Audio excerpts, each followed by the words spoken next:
एक आवाज में कहा कि पाकिस्तान को पहलगाम के गुनाह की सख्त से सख्त सजा मिलनी चाहिए, जल्दी से जल्दी मिलनी चाहिए। नरेंद्र मोदी इस मामले में जो फैसला करेंगे, पूरा देश उन्हें सपोर्ट करेगा, उनके साथ खड़ा रहेगा।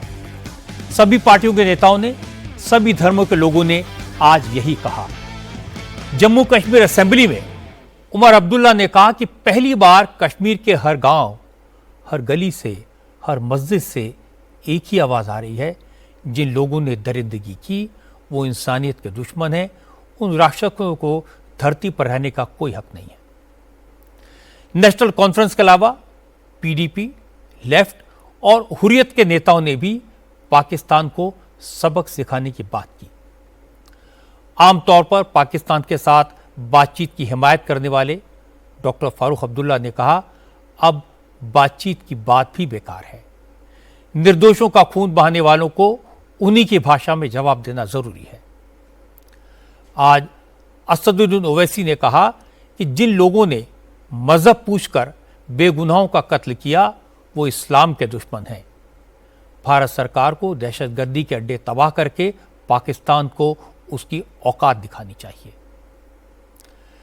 लेकिन हैरानी की बात यह कि आज कांग्रेस के कुछ नेताओं ने ऐसे बयान दिए जो पाकिस्तानी प्रोपेगेंडा को सपोर्ट करते हैं, जिनका इस्तेमाल करके पाकिस्तान भारत पर उंगली उठा रहा है। कर्नाटक के चीफ मिनिस्टर सिद्धरामैया से लेकर जम्मू कश्मीर में कांग्रेस के अध्यक्ष तारिक हमीद कर्रा और महाराष्ट्र में कांग्रेस के नेता विजय वट्टेटीवार तक कांग्रेस के कई नेताओं ने कहा, पाकिस्तान पर हमले की बात फिजूल है, पाकिस्तान से बात करनी चाहिए। आतंकवादी हमले में मजहब पूछकर हिंदुओं को निशाने बनाने की बात बेकार है, गलत है। पाकिस्तान की प्रोपेगेंडा मशीन ने कैसे कांग्रेस के इन नेताओं के बयानों को एक्सप्लॉइट किया, उनका इस्तेमाल किया, और दूसरी तरफ पाकिस्तान कितना डरा हुआ है, सरहद पर हालात कैसे हैं, ये सब आपको दिखाऊंगा।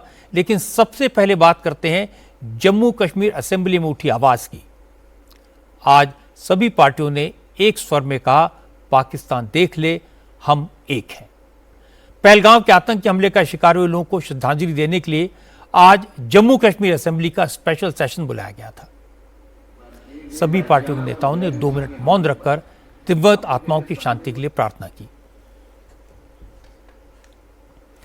और इसके बाद सभी ने एक स्वर में पहलगाम हमले के विरोध में निंदा प्रस्ताव पारित किया, पाकिस्तान के खिलाफ एक्शन को सपोर्ट करने की बात की। उमर अब्दुल्ला ने कहा कि दहशतगर्दों ने नाम पूछकर, मजहब देखकर मासूम लोगों का खून बहाया और दावा यह किया गया कि यह दरिंदगी कश्मीरियों की भलाई के लिए की गई। उमर ने कहा, इससे बड़ा पाप कुछ नहीं हो सकता। उमर ने कहा, जिस तरह कश्मीर के हर बाशिंदे ने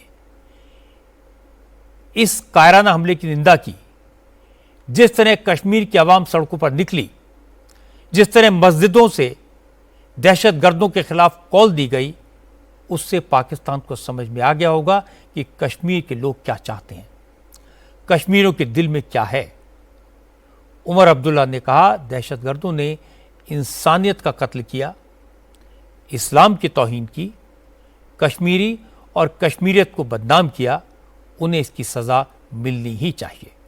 पाकिस्तानी चैनल्स पर कर्नाटक के चीफ मिनिस्टर सिद्धरामैया का, महाराष्ट्र में विपक्ष के नेता विजय वट्टेटीवार का, मणिशंकर अय्यर का, कर्नाटक सरकार के मंत्री आरबी तिमारपुर का, हिमाचल के मंत्री चौधरी चंद्र कुमार का, जम्मू कश्मीर कांग्रेस के अध्यक्ष तारिक हमीद कर्रा का बयान ब्रेकिंग न्यूज की तरह चलाया जा रहा है।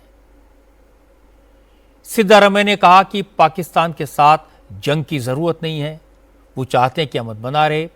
जरूरत इस बात की भारत सरकार लोगों को सुरक्षा मुहैया करवाए। सिद्धरामैया के इसी बयान पर Pakistani news channels breaking news चला रहे हैं कि अब तो कर्नाटक के चीफ मिनिस्टर ने भी मान लिया कि पहलगाम हमला भारत की सिक्योरिटी एजेंसीज की नाकामी का नतीजा है और इसके लिए पाकिस्तान को जिम्मेदार ठहराना ठीक नहीं है। भारत के अंदर से भी जंग के खिलाफ आवाजें उठना शुरू हो गई हैं। भारतीय रियासत कर्नाटक के वजीर आला सिद्धरामैया ने कहा है कि पाकिस्तान के साथ जंग की कोई जरूरत नहीं है। पहलगाम वाकया सिक्योरिटी की नाकामी है, वो पाकिस्तान के साथ किसी जंग के हक में नहीं है। आज पाकिस्तान की सेनेट में यही देखने को मिला। शहबाज शरीफ की पार्टी मुस्लिम लीग हो, बिलावल भुट्टो की पाकिस्तान पीपल्स पार्टी, बलूचिस्तान की अवामी पार्टी हो या फिर इमरान खान की तहरीक इंसाफ, पाकिस्तान की सभी पार्टियों ने भारत के खिलाफ खूब जहर उगला। किसी ने वर्ल्ड वॉर की धमकी दी, किसी ने एटम बम की धमकियां दी, तो किसने कहा कि भारत ने नदियों का पानी रोका तो सिंधु, झेलम और चनाब में पानी की जगह खून बहेगा। असल में पाकिस्तान के नेता सिंधु समझौता रद्द करने के नरेंद्र मोदी के फैसले से काफी परेशान हैं। इसी को लेकर आज सेनेट में खूब डायलॉगबाजी हुई। पाकिस्तानी आर्मी के करीबी सेनेटर फैसल बवड़ा ने कहा, अगर सिंध दरिया में पानी का बहाव रुका तो पाकिस्तानी फौज हिंदुस्तान पर हमला करेगी और भारत पाकिस्तान की जंग शुरू हुई तो वर्ल्ड वॉर होगी। आज रक्षा मंत्री राजनाथ सिंह ने कहा कि भारत की तीनों सेनाएं तैयार हैं, जोश हाई है, हमारी फौज दुश्मन को मुंहतोड़ जवाब देने के लिए तैयार है। बस प्रधानमंत्री मोदी के ग्रीन सिग्नल का इंतजार है। और आज ग्रीन सिग्नल मिलने की चर्चा उस वक्त तेज हो गई जब रक्षा मंत्री राजनाथ सिंह प्रधानमंत्री मोदी से मिलने पहुंचे। आज सुबह राजनाथ सिंह का काफिला अचानक प्रधानमंत्री के घर पहुंचा। मोदी के साथ रक्षा मंत्री के करीब 40 मिनट तक मीटिंग चली। मीटिंग के बाद राजनाथ सिंह बिना कुछ कहे निकल गए। क्योंकि प्रधानमंत्री के साथ मीटिंग से पहले राजनाथ सिंह ने chief of army staff Upendra Dwivedi के साथ लंबी मीटिंग की थी।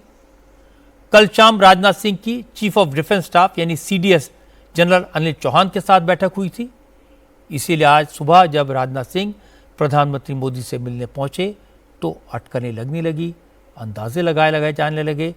रक्षा मंत्री प्रधानमंत्री को पाकिस्तान के खिलाफ एक्शन के लिए सेना की तैयारी और रणनीति ब्रीफिंग देने गए हैं। आज पाकिस्तान को डराने वाली एक और खबर आई।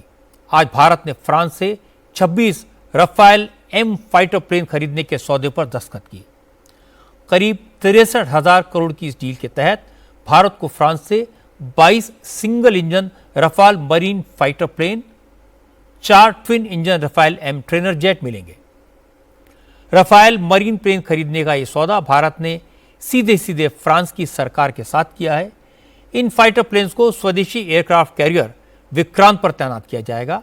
इससे पहले भारत ने 2016 में एयरफोर्स के लिए 36 रफाल फाइटर प्लेन खरीदे थे और अब भारत ने 26 फाइटर प्लेन्स इंडियन नेवी के लिए परचेज किए हैं। इससे हमारी नेवी की ताकत बढ़ जाएगी। रफाल मरीन फाइटर प्लेन को खासतौर से एयरक्राफ्ट कैरियर पर तैनात करने के लिए बनाया गया है। ये इसकी स्पेशलिटी है।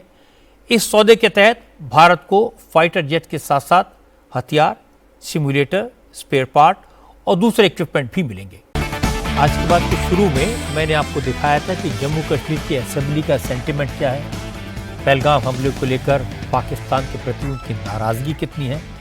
अब मैं आपको कश्मीर के लोगों का और कश्मीर पहुंचे टूरिस्ट का सेंटिमेंट दिखाता हूं। उनकी भावना क्या है ये भी देखना जरूरी है।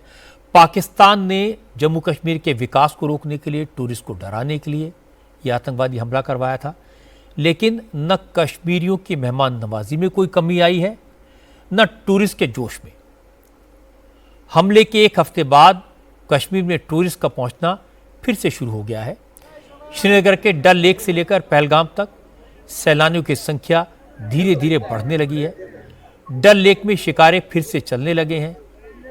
पहलगाम की बैसरन वैली तो बंद है, लेकिन टूरिस्ट वैली के पास जाकर हमले का शिकार हुए लोगों को श्रद्धांजलि दे रहे हैं। पहलगाम के गौरी शंकर मंदिर में पहुंचकर भगवान से प्रार्थना कर रहे हैं। कश्मीर पहुंचे सैलानियों ने कहा, आतंकवादियों की कोई चाल कश्मीर में कामयाब नहीं होगी। अब पहले से ज्यादा टूरिस्ट कश्मीर आएंगे। यही पाकिस्तान को सबसे करारा जवाब होगा। आज की अच्छी खबर आपको बता दूं कि चारधाम यात्रा 2 दिन बाद शुरू होगी और उत्तराखंड सरकार ने इस यात्रा की तैयारियां पूरी कर ली हैं।